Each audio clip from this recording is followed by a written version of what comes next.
In the late 1860s through the 1900s, discrimination was still a very large problem in the United States.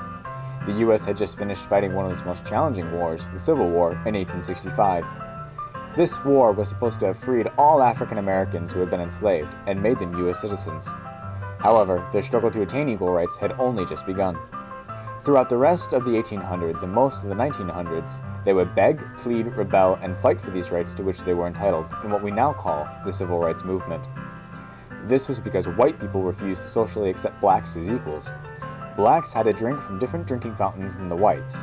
It was frowned upon for a black person and a white person to be friends, and different races could not sit on the same bus or even compose the same music.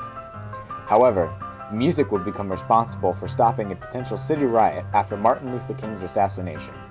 It would be one of the first ways for both blacks and whites to come together and share ideas, and it would all begin as one man began to realize his destiny to become the king of ragtime. That man's name was Scott Joplin. Joplin was an African American, born into a very musical family in Linden, Texas, sometime in June 1867. Joplin's father, Giles Joplin, was a former slave who played the fiddle at his owner's parties. His mother, Florence Givens Joplin, was a free-born African American who sang and played the banjo. When Joplin was about 10 years old, he began to teach himself the piano, which led him to taking his first lessons from Julius Weiss, a classical German pianist, in his second home in Texarkana, the Texas-Arkansas border.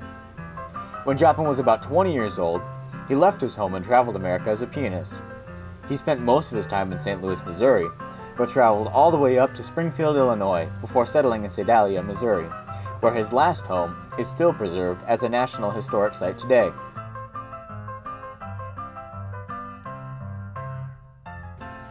Joplin was exposed to many musical influences of the American people during his travels.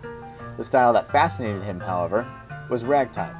Take a simple song like Twinkle Twinkle Little Star that has that very basic, one note at a time, and then on their left hand they'll add in that ragged beat to it that makes it ragtime. Joplin began to both teach and write this style himself, creating what would be the beginning of a bridge that would end discrimination between whites and blacks.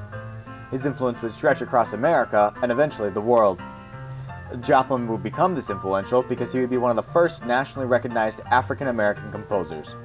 He would also be one of many composers to contribute to the Civil Rights Movement, and almost all of his music would be played throughout not only America, but the entire world we live in today. Even though Joplin became skilled at both teaching and writing ragtime, he had to work very hard to get the fame that he has today. Primarily because Joplin grew up in a time period where people did not want to be associated with African Americans. As Joplin was looking for someone willing to publish his rags, he eventually stumbled upon a man who would become one of his closest friends, John Stark. What's your name? Scott Joplin. Never heard of Scott Joplin. You're an entertainer? And the composer? Stark didn't care that ragtime was typically played by African Americans. In fact, he was one of few European Americans who welcomed it. Ragtime is not coon music. What is it if it's not? A music never heard before. Fighting to be born. Stark was also a member of the Maple Leaf Club, which was very wealthy for its time and had a means to publish Joplin's work. Joplin would later sign a contract with Stark that said he would get 1 out of every 2 pennies per copy of Joplin's first rag, the Maple Leaf rag, that sold.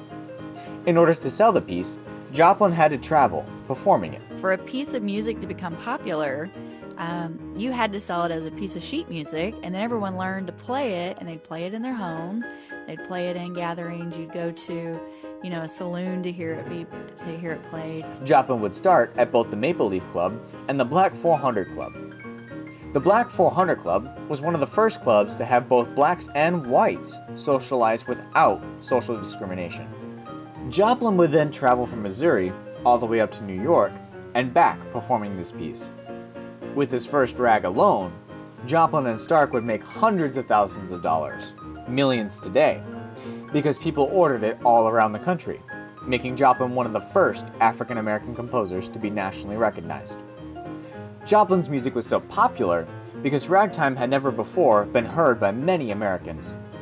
In fact, another ragtime legend, Joseph F. Lamb, a white European composer, came by Stark's office one day to buy some of Joplin's rags. Joe, how did you first meet Joplin? Well, I'll tell you how it is. I was in Stark's office one time, There was a colored fella sitting there with his foot all wrapped up and had crutches. And I happened to mention to Mrs. Stark. I said, that's one fellow I'd like to meet. This is this colored fella. So, well, here's your man. So I looked at him. I said, you don't mean to tell me you're Scott Joplin? He says, that's who I am. He said, I don't look much like it now. I went over, shook hands with him. I was tickled to death to meet him.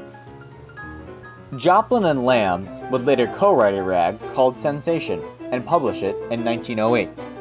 By this point in time, people of all ethnicities all over America were talking about Scott Joplin and his piano rags, making it one of the first musical styles to be socially acceptable by both parties.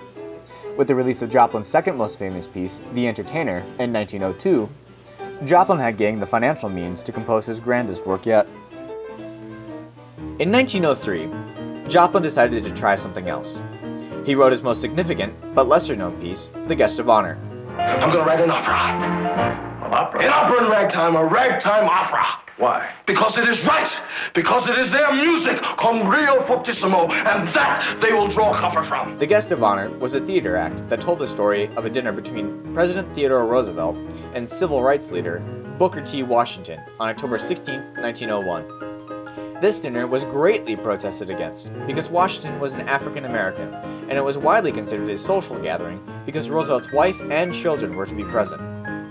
Although they did not talk about anything that would ultimately change the nation, the dinner symbolized a large unity thought scandalous at the time, a sense of equality between whites and blacks.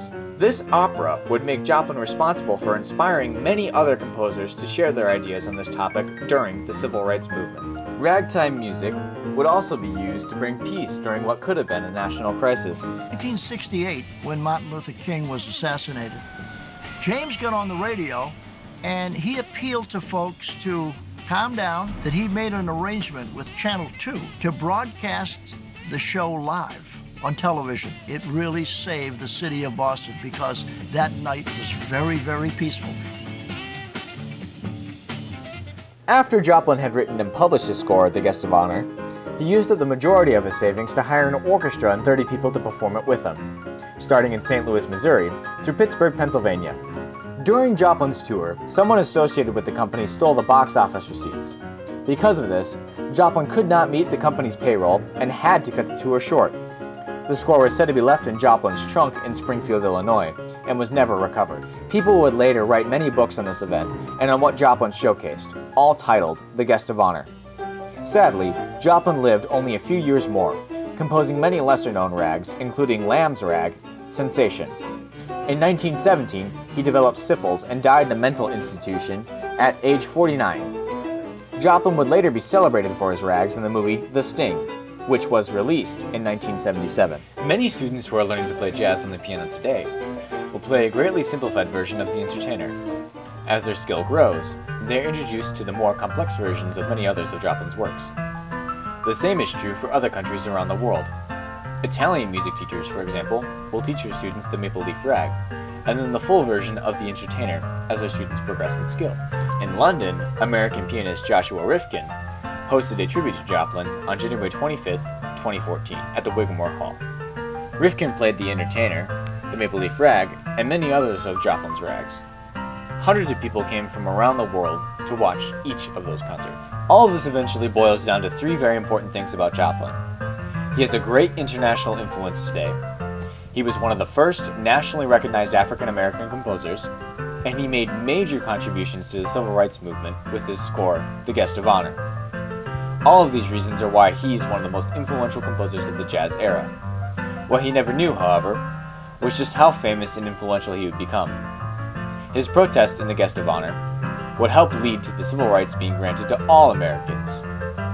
His music would be taught worldwide within many cultures, and he would never be forgotten as the king of ragtime.